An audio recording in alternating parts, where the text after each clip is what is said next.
Olá, você está no UnaCast e hoje eu tenho uma honra de receber uma convidada super especial, uma cliente nossa, querida, a doutora Margarida Murbá.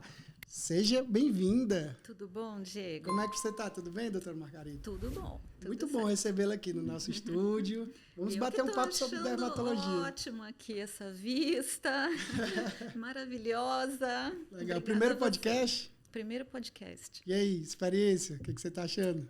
Ótima, super legal, mas assim, experiência mesmo não tenho nenhuma. Vamos falar sobre dermatologia. Primeiro, eu gostaria que você contasse a sua história, né? Como tudo começou. Você sempre pensou em ser médico ou foi algo ali que foi surgindo no decorrer? Me conta um pouco a sua história, por favor. Olha, eu queria ser médica. Na verdade, eu decidi isso na 7ª série, na minha época, né? Sim. Era a 7ª série do ginásio. Não sei que série que é essa hoje. Uhum.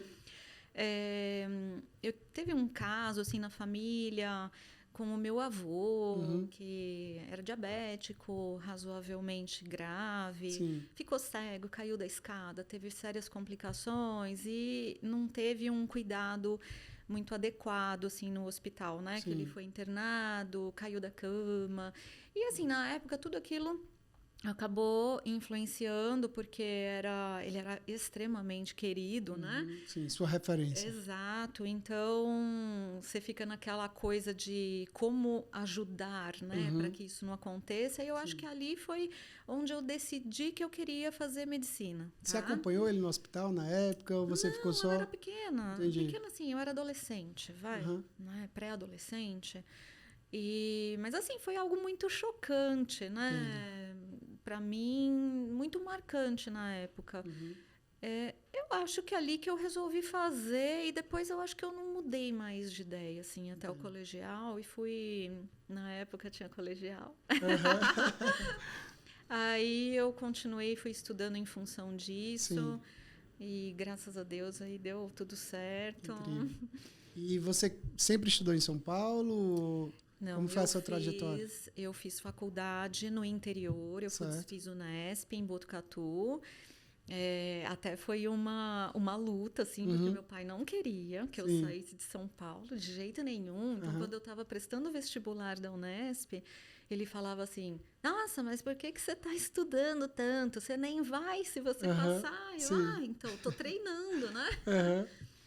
Aí, quando eu não passei na primeira lista, né? Na primeira chamada da faculdade, eu passei na lista de espera.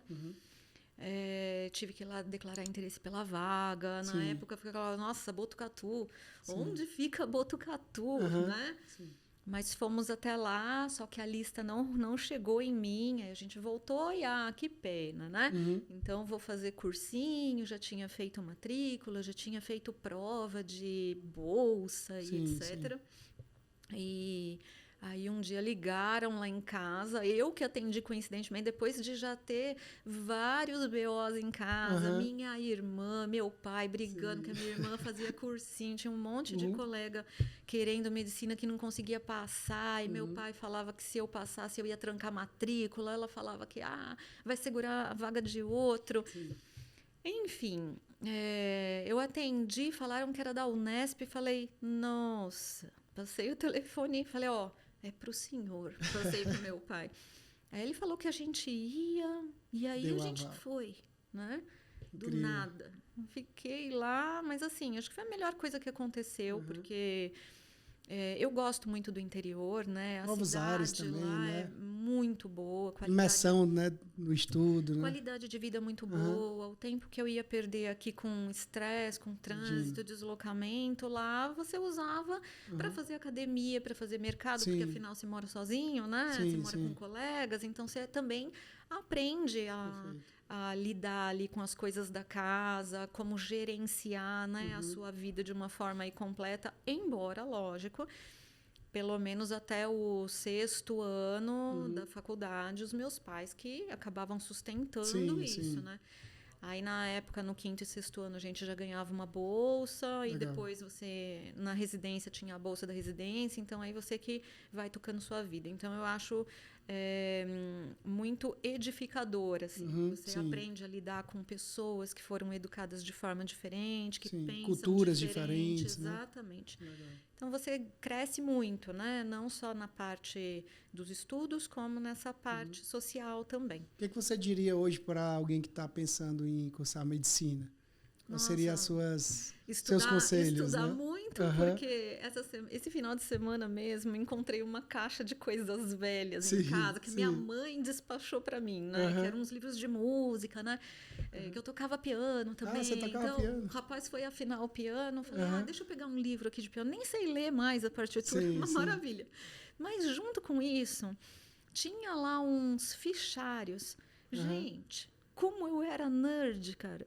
Eu fiquei pensando, meu Deus, que bizarro. Eu tinha resumo escrito de todas as matérias. Sim. Então, assim, eu gostava muito. Não era um sofrimento para mim. Nunca foi um sofrimento estudar. Então, eu acho que também cada um é um, né? Mas tem que estudar. E não é só para passar no vestibular. Porque depois tem que amar pesado. Aquilo, né? Exato. E é dinâmico demais, né? Assim, terminou a faculdade, você continua o processo. Vou te falar que na faculdade, no primeiro, segundo ano, foi onde eu aprendi que 1 hora no estudo vai dar errado. Porque aí pega provão de bioquímica, pega provão de, sei lá, nem lembro mais do que, fisiologia, sei lá. Mas, assim, coisa que, para mim, era praticamente inaceitável. Sim. Imagina, eu fechava a média no 3º bimestre na escola. Chega na faculdade, muda, né? Muda tudo. E é pesado. Os primeiros anos que são muito teóricos. Não sei também como que está hoje, né? Porque eu sou formada há alguns anos, né? Além do investimento financeiro também, né? Exato. Os livros eram muito caros também. Então... Mas é muito legal, né? Porque é um aprendizado enorme, principalmente se você faz fora de São Paulo. Para mim, foi ótimo. Seu avô chegou a Não, meu avô... A contemplar a sua formatura? Não, meu avô faleceu naquela situação. Então, assim, por isso que acho que foi um... Nossa, ele ficaria muito feliz, marco, né? assim, né? Esse tipo... E você é a única médica da família ou não? Sim, é a única médica da família. Incrível. Meu pai tinha um primo de 2º grau médico. Sim. Mas era o parentesco mais próximo, era esse de área da saúde, na verdade, né? Atualmente eu tenho um primo farmacêutico. E a dermatologia entrou em que momento, assim, que contexto? Já foi logo na residência? Ou... Não, a dermatologia, ela entrou a partir do 3º ano, acho, da faculdade. Eu tive uma acne mega, hiper, ultra terrível. Sério? No 2º ano da faculdade. Assim, de não conseguir enxugar o rosto, de tanto que doía. Mas do nada ou teve... Genético, né? Constitucional. Nunca tive nenhuma alteração hormonal detectada, nenhuma outra causa.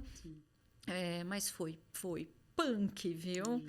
E o rosto ficava até inchado com aquilo tudo. E eu acho que aquilo ali me marcou também, porque na época o tratamento de escolha seria a isotretinoína, né? Certo. O Roacutan, que na época era importado, caríssimo, não que hoje seja barato, mas assim, na época, para os meus pais, que já tinham que me bancar na faculdade.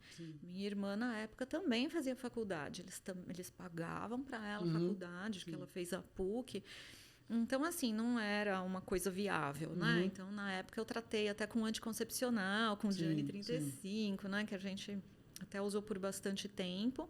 E eu lembro que eu fui procurar um professor da dermato na época para ver o que dava para fazer e tal.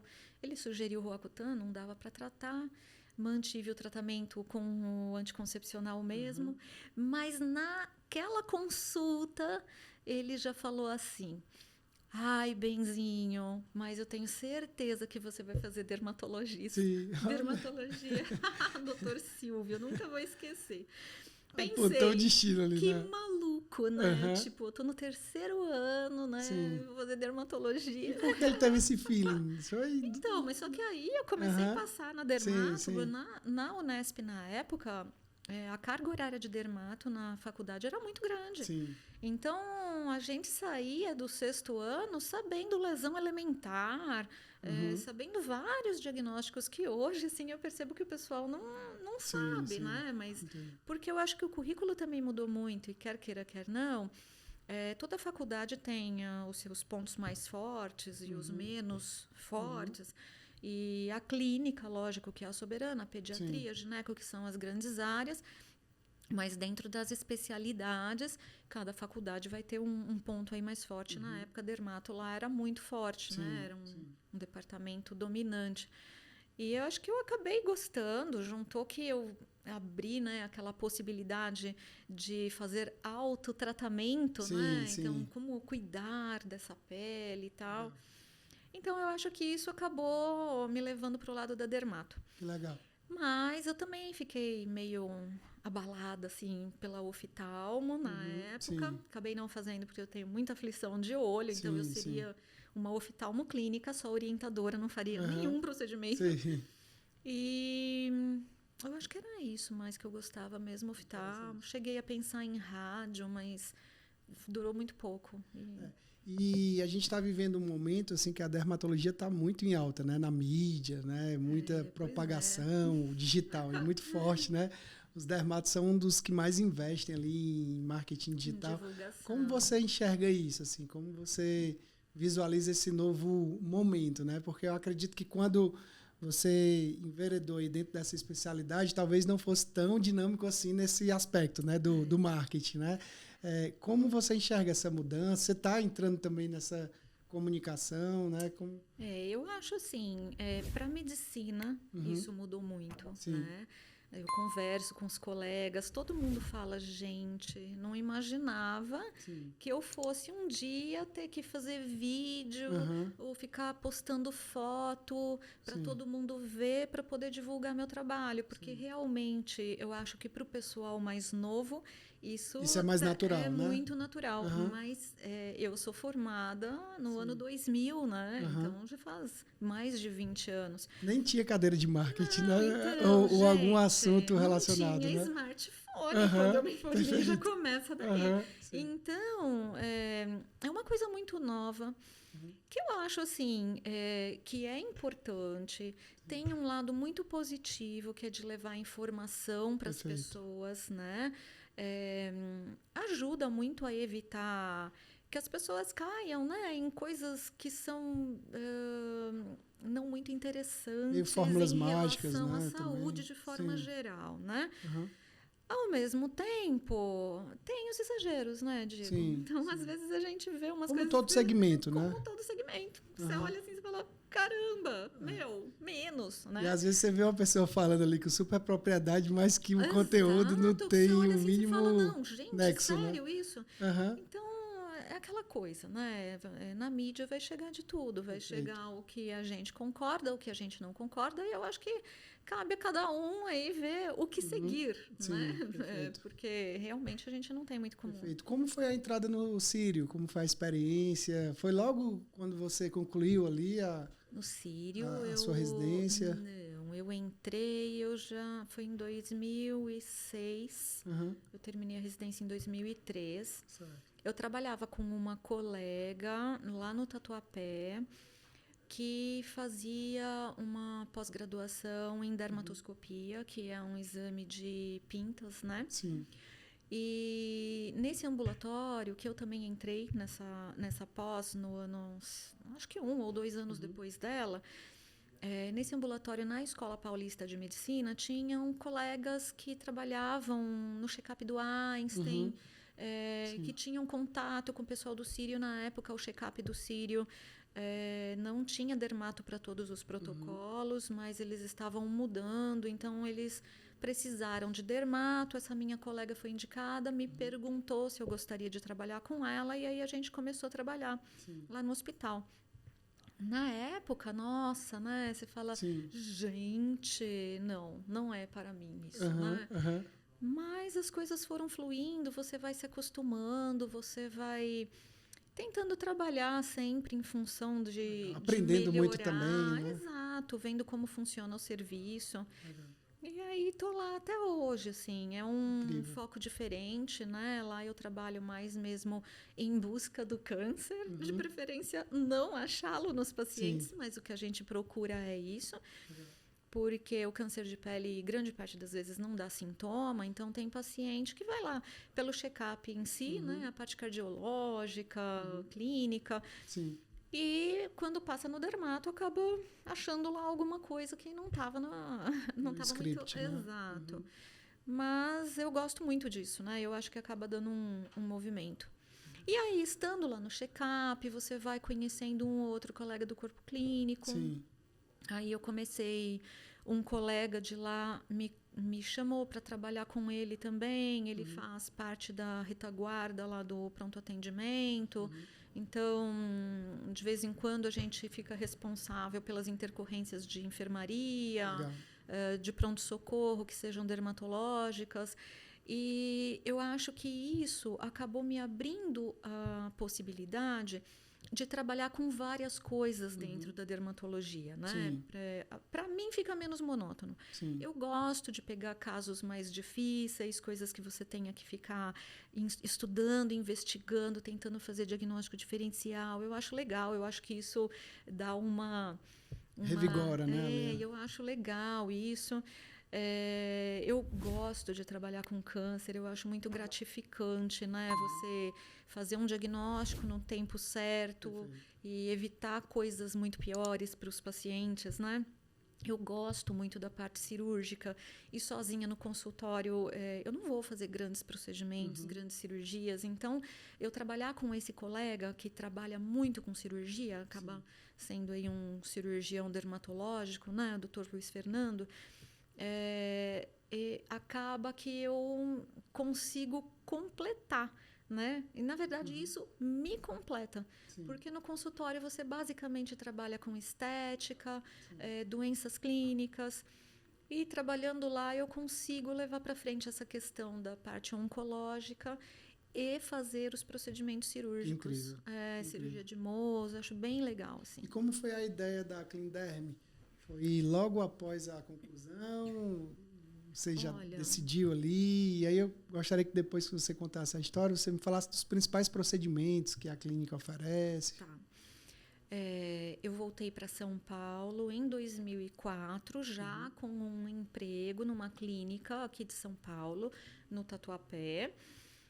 E nessa clínica eu fui encontrando outros colegas e, coincidentemente, tinha alguns colegas que eram lá de Botucatu também, da faculdade. E aí você vai convivendo e aí surge, né, aquela necessidade de você ter alguma coisa sua, né? Para você gerenciar o seu tempo, fazer o atendimento da forma que você acredita que seja o que os seus pacientes querem ou que seja a sua forma de atender, né? Eu acho que cada um tem seu ritmo, Sim. né? Aí, com mais 2 colegas dessa clínica, a gente começou a procurar um lugar para poder montar um consultório próprio.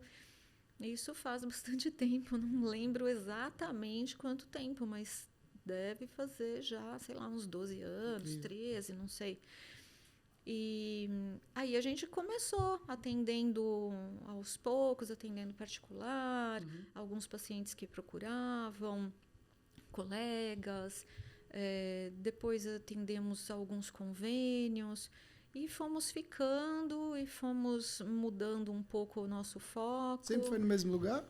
Sempre no mesmo prédio, mas aí faz um ano que a gente mudou de andar, né? Demos uma repaginada na nossa clínica. Upgrade, né? Exato, ficou tudo bem bonito, é gostoso, né? Sim, porque você entra num ambiente novo, né? E com várias coisas diferentes, né? Então, também foi um período de muito investimento, mas reforma, tecnologia que você compra para poder também oferecer mais tratamentos para os pacientes. Então, é bem legal, assim. E a gente acompanhando, como a gente está à frente aí das suas mídias, a gente acompanha os comentários. Você é muito querida, né? Os pacientes gostam muito de você, eu né? tenho paciente que é quase amigo, né? Incrível. Pois é, mas eu falo que os meus pacientes são os melhores, porque, gente, é impressionante, né? Eu acho que a relação médico-paciente é isso, Sim. né? algo mais humanizado, exatamente, né? é você ver o que tem por trás. E outra, né? Pele e sistema nervoso central andam juntos, né? Eu tenho um colega psiquiatra que eu sempre falo, gente, você devia atender do meu lado aqui, Sim. Porque é coceira por causa de estresse, por causa de depressão, por causa de não sei o quê, e cai cabelo, e aparece não sei o que mais. Então, assim, é muito interligado. Então, é muito comum você acabar abraçando as dores, né, do paciente. Seja porque chegou para querer fazer algum procedimento estético, mas às vezes você vai ver por trás tem toda uma explicação do motivo, por que aquela pessoa está se sentindo meio para baixo, né? E aí a aparência incomoda. Então, enfim, eu acho que é isso. No que você vai conversando, você vai sabendo da vida da pessoa e você vai participando, né? Parece que vira meio seu parente, Perfeito, né? legal, legal. É interessante. E isso vai alimentando cada vez mais, né, a sua profissão, né? É muito bom, né? Quais são os procedimentos que estão mais em alta hoje na dermatologia, assim, que as pessoas têm mais buscado, as inovações? Eu acho que a demanda maior é por estética, Diego. Perfeito. Botox, né? Botox é um negócio impressionante. A toxina botulínica, eu acho que como ela já é divulgada há mais tempo, né? As pessoas procuram muito. E porque ruga, incomoda muito, acaba dando muito esse aspecto de envelhecimento. Mas acaba sendo muito comum o paciente chegar querendo uma toxina botulínica, só que aí você vê várias outras coisas ali que não estão muito interessantes, né? Então, às vezes, mancha, às vezes um envelhecimento mais importante da pele, você percebe ali que só a toxina não vai te trazer grandes benefícios, até traz, mas sozinha falta alguma coisa.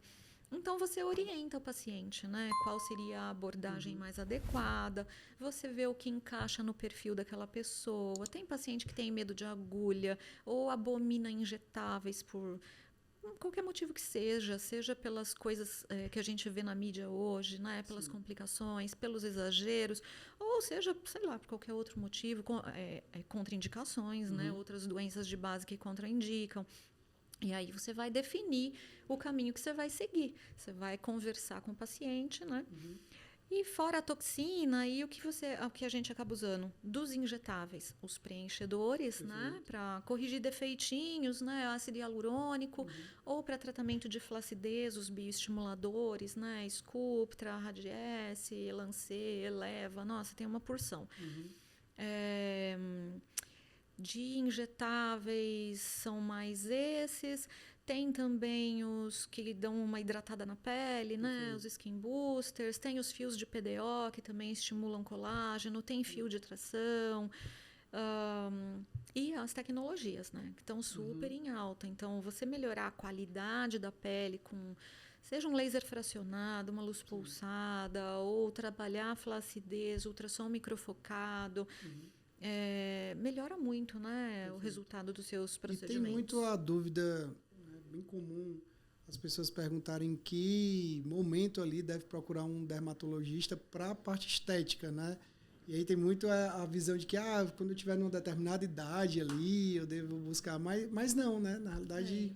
Não tem idade, tem indicação. Sim. Porque às vezes você pega um paciente de 30 anos... Sim. Que, às vezes, até por um vício de expressão, ou uma pele muito clara, ou um excesso de exposição solar, tem indicação de muito mais coisas, às vezes, do que um paciente de 45, né?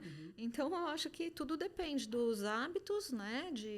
Dos cuidados que cada um tem com a sua pele em casa. Sim. Se já usa um protetor solar todo dia, um creme, ou se nunca usou nada, né? Mas, de forma geral, você vai ver uma toxina botulínica, você vai indicar a partir do momento que começa a aparecer ruga fixa. Preenchedor. Se tem defeitos, tem algum defeito ali? É um sulco, é uma olheira profunda.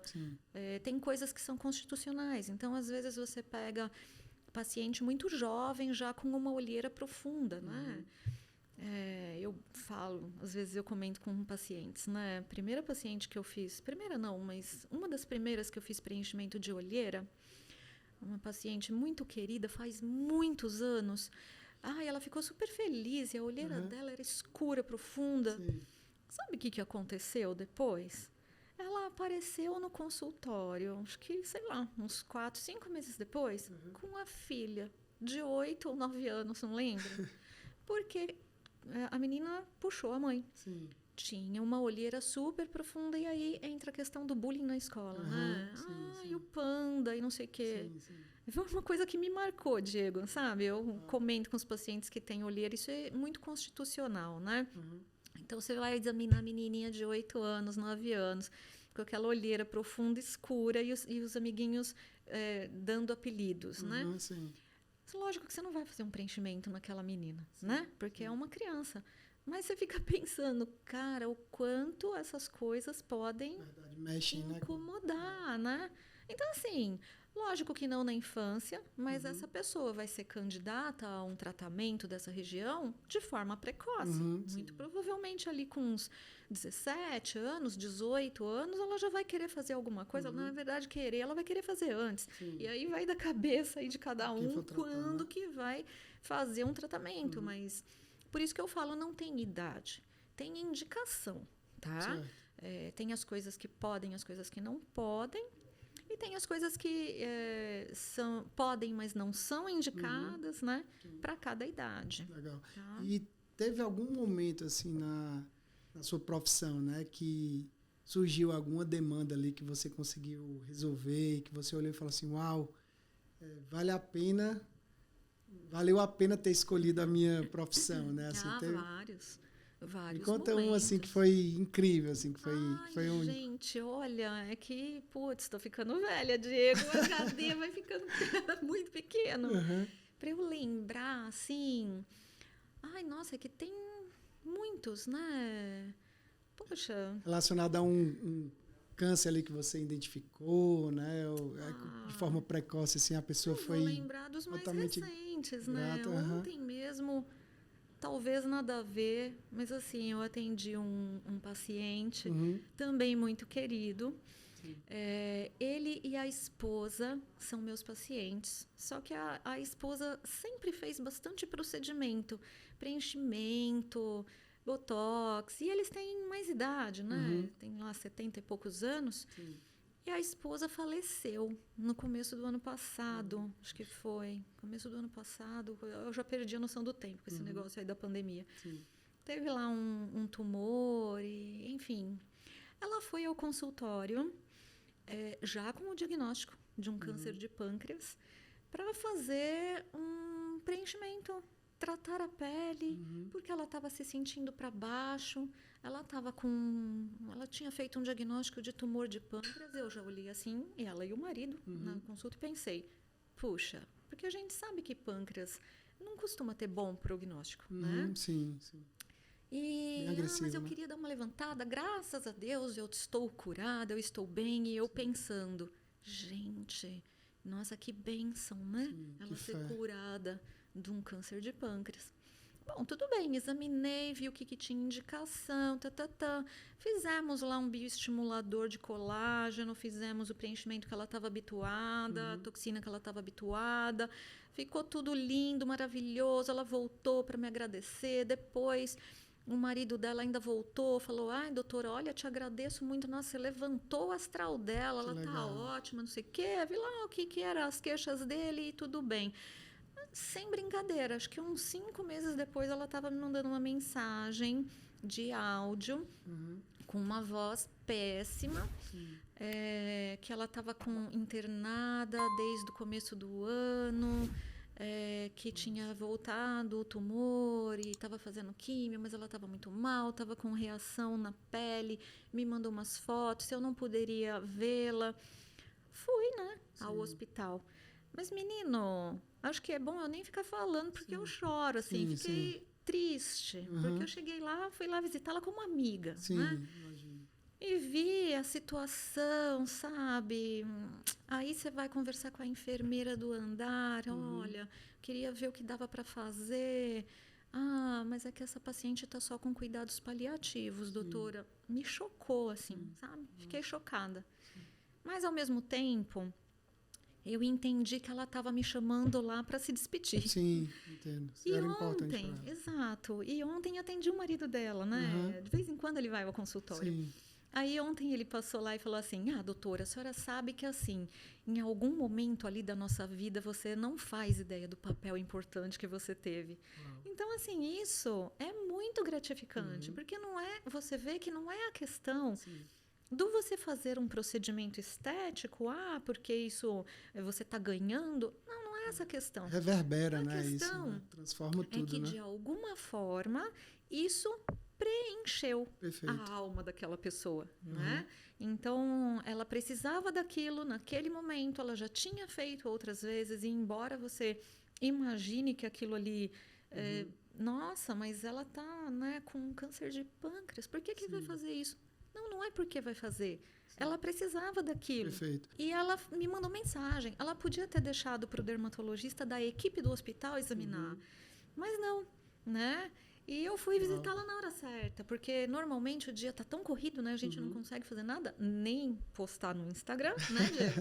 Então, assim, e coincidentemente ela me mandou uma mensagem e aquela quarta-feira minha tarde estava livre. Eu falei, gente, vou hoje vê-la. Muito sincronizado, mas não né? durou 20 dias, ela foi a óbito. Então, assim, é uma coisa assim, para mim, numa situação dessa, eu creio que Deus faz questão de confirmar, né, isso, porque você teve uma confirmação, né, de que era importante para ela, né? Porque às vezes você cumpre ali um protocolo, né, você faz um atendimento maravilhoso e tudo, a pessoa sai, ela fica altamente feliz ali, compartilha com todo mundo, mas você não tem esse feedback, né? Você não recebe. E ela fez questão de dar esse feedback, o esposo também, né? Porque você fica, você entende confirma, né? a importância do seu atendimento para aquela pessoa. Sim. Você não é simplesmente lá, o médico que está lá para quando ela está com uma dermatite na mão, porque eu não fazia só procedimento nela. Eu tratava outras coisinhas que iam aparecendo, coisas de pele, né?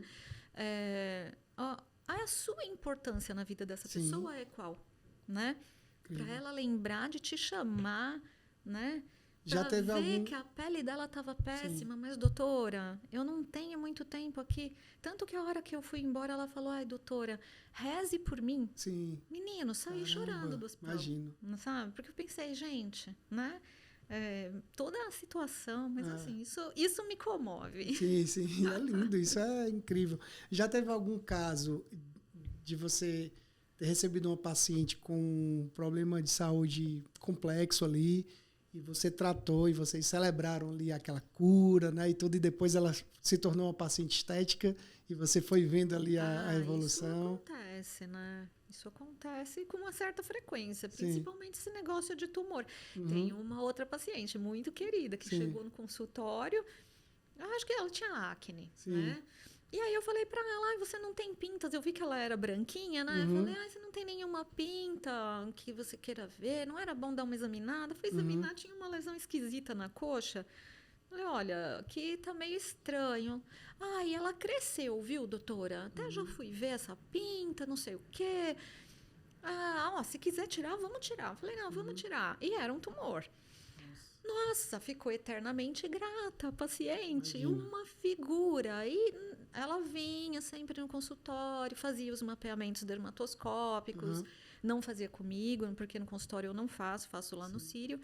E na época eu não fazia no Sírio também, mas faz com uma amiga minha muito querida também. E aí ela começou, a mãe, a frequentar sempre o consultório, fazendo outros procedimentos, mas uma fofa também.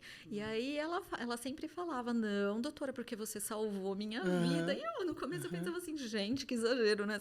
Mas depois você fica pensando, você fala, não, sim, de certa forma, sim, né? É um diagnóstico que você faz de forma precoce, você não sabe como que esse tumor vai evoluir, porque é uma coisa imprevisível, pode ser que ele nem seja tão invasivo. Mas era um melanoma, então, enfim. Querendo ou não, é um indicador, né? Exato. E por falar em indicador, quais são assim, os principais indicadores ali que uma pessoa ela pode estar ali com câncer de pele ou com alguma doença complexa de pele? Tem indicadores assim que, sei lá, alguém que esteja nos assistindo pudesse já... eu tenho isso, eu tô com... Os tumores mais comuns, que são os mais relacionados até com a exposição solar acumulada, né? Geralmente eles começam como uma feridinha que não cicatriza. Então, às vezes na área da barba ou no rosto, você enxuga o rosto, dá uma sangradinha num negócio porque saiu um pedacinho de pele, mas você não cutucou. Ou na perna, né? Alguma coisa do tipo, sei lá. Casquinha que você arranca com a unha, a casquinha volta. Lógico que tem as casquinhas que você arranca, mas você que faz de tanto que você arranca, né? Sim. Mas tem tumor de pele que começa dessa forma também. Mas o problema é que a grande maioria não dá sintoma. Tá? Então, quando sai uma pelinha e sangra, pelo menos é um indicativo. Ou quando é uma lesão que está no rosto, está no decote, né? Sim. E você consegue ver. O problema é quando o negócio está nas costas. Pequeno, você não vê, você não sabe se aquilo cresceu. Couro cabeludo, né? As pessoas não sabem. Então, às vezes, você tá penteando o cabelo. Nossa, tem uma bolinha aqui. Será que não é bom ver que bolinha que é essa? Sim. Porque nunca se sabe. Pode não ser nada, mas pode ser alguma coisa. Você não está enxergando aquilo. Tá? O corpo está dando um feedback ali, né? Exatamente. Agora, tem outros tipos de tumor de pele, né? Não só os que são de tratamento cirúrgico. Tem linfomas que acometem a pele, né? E aí eles aparecem, às vezes, como lesões que parecem alergia, né? Uma alergia que não resolve nunca. Então, você tem que... às vezes, você precisa fazer uma biópsia, ver o tipo de lesão que é. Às vezes, pode acontecer, por exemplo, do paciente ter um tumor sistêmico. Sim. E ter uma manifestação cutânea que não cede com medicações. E aí, no que você vai futricar a vida daquela pessoa, você acha outro problema. Sim. O problema não é bem a pele está mostrando que tem um problema. Então, assim, que são as manifestações que a gente chama de paraneoplásicas, né? Então, tem outros tumores, mas acaba dando alguma manifestação cutânea. Sim. Esse exame dermatoscópico, ele é um exame simples, É um exame monótono. Certo. Na verdade, assim, a dermatoscopia a gente faz no consultório, né? Certo. Então, sempre que um paciente tem muitas pintas, você vai examinar com dermatoscópio. Perfeito. Você vai ver se aquilo ali está dentro do esperado ou se tem alguma coisa ali que tenha alguma atipia. Não é a mesma coisa que o exame clínico, tá? Porque, às vezes, uma pinta é muito redondinha, linda, maravilhosa no que você olha, sim, mas com o dermatoscópio, estruturalmente, ela é completamente atípica, entendi, tá? E o inverso é verdadeiro. Às vezes, é uma pinta grande que o paciente acha um horror e no que você vai ver não é nada, tá bom? Então, assim, ele é um exame que você faz no consultório, mas quando são pacientes que têm alto risco... pele clara, histórico familiar ou histórico pessoal de câncer de pele ou um histórico pessoal de muita exposição solar e que tem múltiplas pintas, às vezes você não consegue fazer um diagnóstico legal precoce de um tumor de pele sem fazer um acompanhamento fotográfico. O acompanhamento fotográfico a gente chama de mapeamento dermatoscópico. Então, você vai fotografar todas as áreas do corpo, vai fotografar todas as pintas que precisam ser fotografadas e vai fazendo comparações a intervalos que são decididos pelo colega que está fazendo o exame. Perfeito, né? Perfeito, incrível. A gente está concluindo, foi incrível esse bate-papo. Eu quero fazer uma última pergunta. Tá? Mais fácil, nada muito complexo. Eu lembro que da primeira vez que a gente conversou, você me falava da sua responsabilidade no sentido da estética, né? De usar o bom senso, né? Ali que às vezes você encontrava alguns pacientes que queriam lhe dar uma extrapolada e você sempre direcionava ali para essa linha, né? Acredito que da estética natural, né? Você é essa médica assim, que conscientiza, que direciona, né? Como é que é o seu estilo? Assim, porque eu vejo que tem profissionais que são, entre aspas, até não usando um termo pejorativo, mas são mais agressivos nesse sentido, né? Ali, ousados, né? Eu acho que seria a palavra melhor, exato. Mas eu vejo você como alguém ali mais... Como um freio de mão, mais ou menos. Como é que você desenvolve isso? Assim, é o seu estilo? Acaba que atrai mais pacientes nessa linha? Exato. Eu acho que você, conforme você explica os procedimentos que você acha que tem indicação, o que aquele procedimento pode te trazer de benefício, eu acho que você acaba selecionando os seus pacientes. Então, eu realmente não tenho muito paciente que queira, assim, grandes transformações. Sim. Os meus pacientes querem que aparentem um ar de descanso, né? Uma pele mais bonita, com mais brilho, né? Um resultado natural. Eles não querem que chegar em algum evento, em algum lugar, e alguém falar, o que você fez? Perfeito. Na verdade, a maioria que volta super feliz fala assim, doutora, você acredita que ninguém fala que eu fiz preenchimento, mas as pessoas falam, ai, nossa, como você tá bem, né? Nossa, você fica tá mais com aquele bonita. olhar ali. Então, eu acho que quando a pessoa pergunta, né, o que foi que você fez, é porque já está um pouco... né, enfim, mas... você fez preenchimento? Né? Então, assim, realmente não é muito o meu perfil. Eu adoro trabalhar com injetáveis, mas realmente eu acho que o resultado natural é o mais bonito.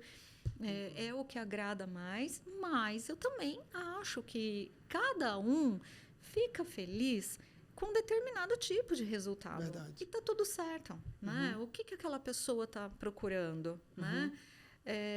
Embora não seja o meu perfil, há de ser o perfil de alguém, né? Mas eu tento colocar o pé do paciente no chão.